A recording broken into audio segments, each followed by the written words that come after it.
Hey guys, I want to do a quick video today because a lot of people that I've spoken to who have gone through a breakup and have been really putting in the effort to try to repair the relationship have fallen into kind of a trap. And I want to talk about this trap and why it's really not helping you increase the chances of repairing your relationship. So in today's video, I want to talk about the X-back knowledge trap, how it prevents you from repairing the relationship and what we can do instead. When a breakup happens or things are on the rocks, things are tough within the relationship, and you are ready to start repairing the relationship, the first thing that a lot of people can jump into Google, YouTube, starting reading books, because they realize that there's more that they can do to repair the relationship. And this is great. I want to be very, very clear on that looking into how to repair the relationship is always a good thing. Knowledge on this situation is going to be very, very helpful. The problem is that this search for knowledge within the context of a breakup can actually become a habit that doesn't help the relationship and actually causes more damage in the long term. So I want to show you this.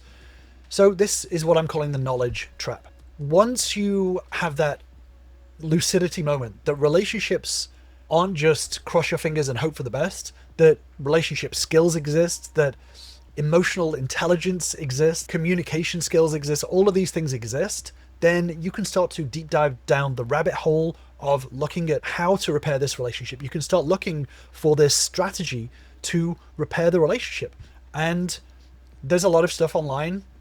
First thing that people usually go to is attachment theory. Oh, okay, I have this attachment style, they have this attachment style, and it kind of gives you a mental model of what you're looking at. And then you're like, okay, but my ex is still not coming back to me, or my partner still says that they're not comfortable with me, or they don't feel safe around me, whatever it is. So I'll do some more research. And then you go on to, okay, I learn about love languages, active service, all this sort of stuff. Okay, that makes sense. I'll start giving more gifts, and you start trying to do that.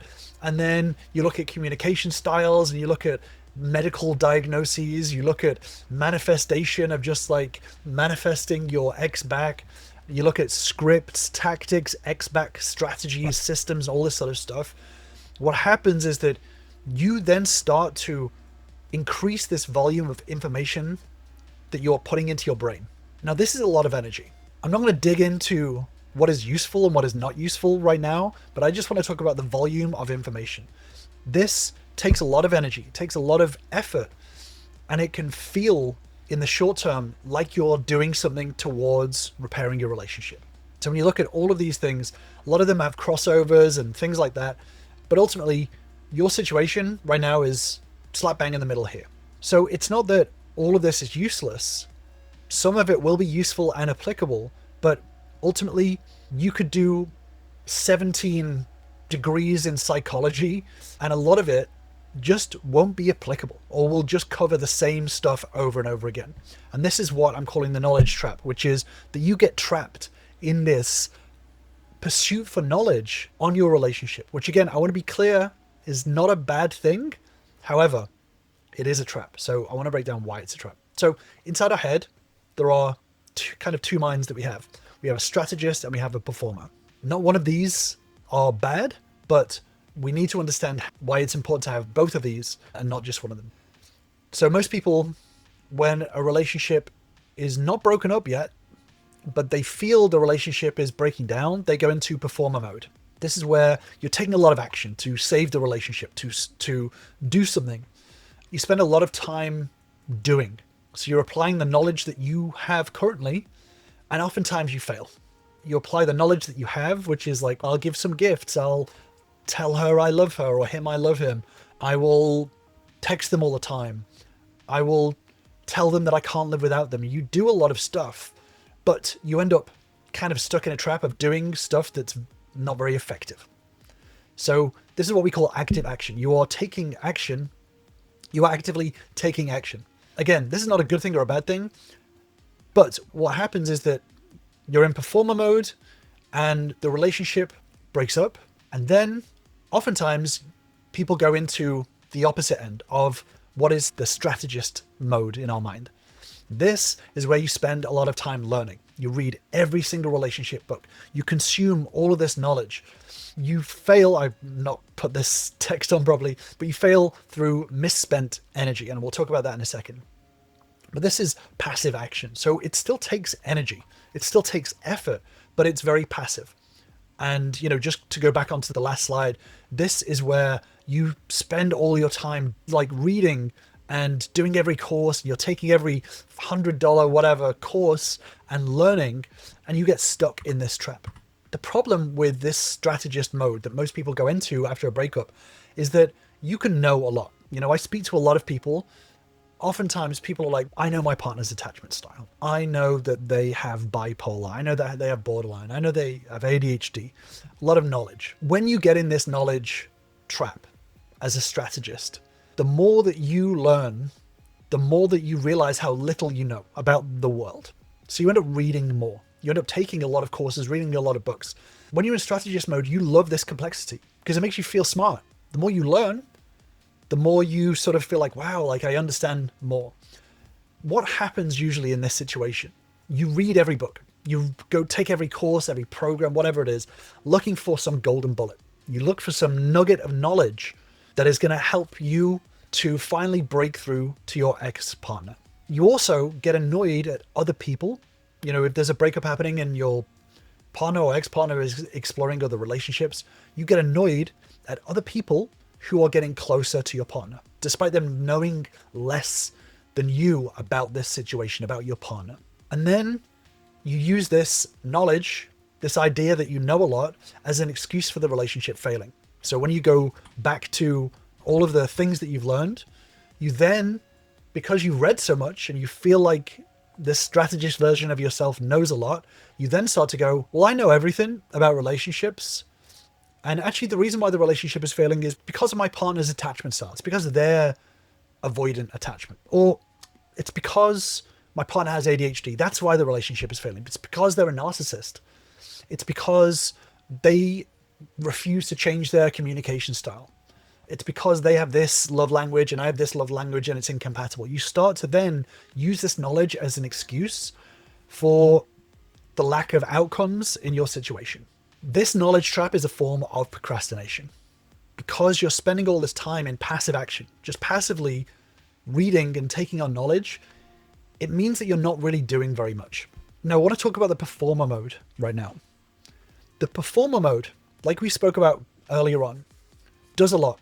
Oftentimes clutching at straws. You work on your looks, you work on your clothes, you work on your, you change the way you speak a little bit. You're like, oh, I'll use I statements a little bit more. So you do a lot of effort to few results. There's not really many outcomes happening.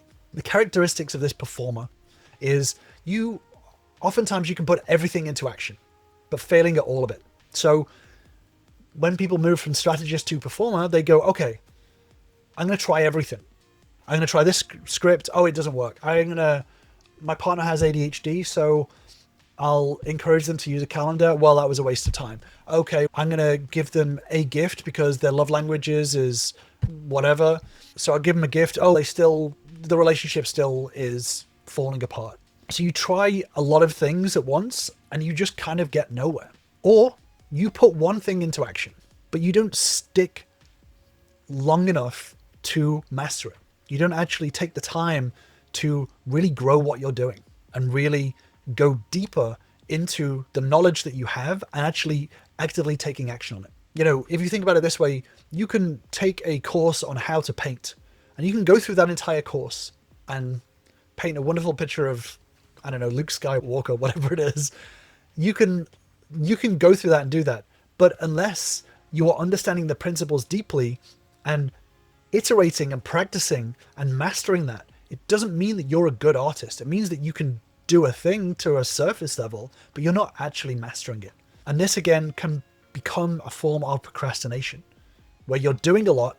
And then when it doesn't work, then you go, well, that was a waste of money. That was a waste of time. They're wrong. And you throw out that book, you dismiss that course, whatever it is. So that's oftentimes what happens with the performer. So the truth is that you don't need more knowledge.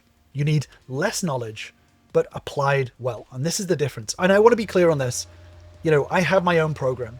I am not going to sit sit here and tell you my program has the magic bullet, which is what a lot of people do online. They're like, hey, this is the system, this is the strategy, this is the one rule book that you need in order to create this thing. I'm not going to sit here and tell you that at all. But what I am saying is that when you are trying to find relationship advice online, less is more. If you choose to follow one or two creators, one or two experts, whatever it is, do that, but apply it well and understand it and master it. That would be my suggestion. You know, you could spend millions of dollars on every self-help book out there, every communication course, whatever it is, unless you are applying it and applying it daily, practicing, iterating it, taking action on it, it's going to be useless. So that's all I'm saying. So learning about relationship skills is not going to repair your relationship. Just like reading a book on marketing is not going to save a poorly run business. Doesn't mean that your businesses cannot be successful. Doesn't mean that you can't develop those skills, but you actually have to take action on it. When it comes to relationship skills, developing emotional intelligence is absolutely crucial, both to understand yourself and to understand your partner. Developing communication skills is absolutely crucial, both for yourself and for your partner. Understanding what mindsets actually build a relationship and what a relationship is really, really important. So it's important to learn these things, but that alone, if it's not applied, it's going to be completely useless. And that's the thing that I'm trying to save a lot of you from, is falling into this trap of just binge watching all the YouTube videos online and not actually doing anything about it. If you want to repair your relationship, you actually have to take action on this. And this is the difference. You know, when I work with members, my most successful members are always the ones that take action on what they are learning every single day. That is the difference between being somebody who watches basketball on the TV and thinks they're an expert on basketball versus someone who turns up to practice every single week and is constantly growing how they take action on playing basketball. That's the big difference here. So I don't want you guys to disempower yourselves in this situation, fall for this knowledge trap. It's not that knowledge isn't important, but you need to be very selective with the knowledge that you're learning, but also deepen your application of this knowledge. And that is what is going to increase your chances of repairing the relationship with your ex-partner. So no sales pitch here. All I'm trying to say is read less, do more daily. This is going to be way more useful than listening to every single X-Back video on the internet, trying to find some golden bullet nugget of knowledge strategy that's guarantee them coming back. There is no magic system out there. There's a lot of people that will take a lot of your money to tell you that there is a magic system out there, but there isn't. But that doesn't mean that there aren't really, really tangible, actionable things that you can do that will have a massive, massive impact on repairing your relationship. So like I said, no sales pitch here. I just wanted to put this out there to help you guys that are struggling with the volume of information on the internet when it comes to repairing your relationship. So I will link to another video here, I guess, to deepen that knowledge, to simplify things a little bit. But that's it for today. I will speak to you very soon. Cheers.